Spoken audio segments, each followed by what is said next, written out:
Je voyage pour mon plaisir et je voyage pour rencontrer des gens, pour visiter des parcs nationaux, voir différents endroits, voir tout. Et la photo, ça vient avec, mais j'y vais pas avec l'idée en tête de prendre les gens en photo. Ma manière de pratiquer, c'est plutôt je m'installe avec les gens, je passe 1 semaine, 2 semaines, 3 semaines avec eux, et puis il y a un moment, les photos, elles sont toutes seules, quoi. C'est-à-dire que les gens, ils ont confiance, ils vous connaissent, ils pensent pas que vous les prenez comme des bêtes curieuses. À la limite, c'est eux qui vous demandent, ils veulent poser pour vous, et donc ça change tout, quoi. Bon, les animaux, c'est pareil, hein. Là, pour faire 2 belles photos de dauphins, c'est 45 heures de bateau à la recherche des dauphins pour en sortir 2 belles, quoi.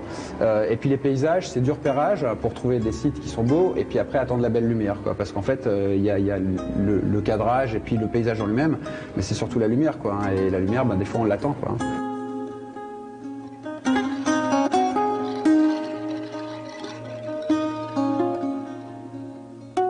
Alors lui, c'est un type avec qui on a passé 11 jours.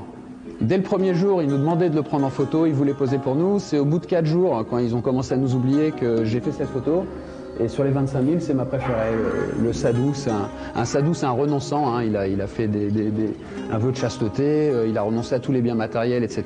Et il est en quête spirituelle. Quand je dis je suis photographe, bon bah oui, j'ai des photos, je les fais voir à tout, mais je me sens plutôt vendeur, quoi. C'est-à-dire qu'il faut que je les vende. Et pendant 1 an, je prends pas de photos, quoi. Et ça me gêne. Moi, j'espère qu'un jour, elles se vendront toutes seules pour que je puisse voyager plus longtemps et faire de la photo tout le temps.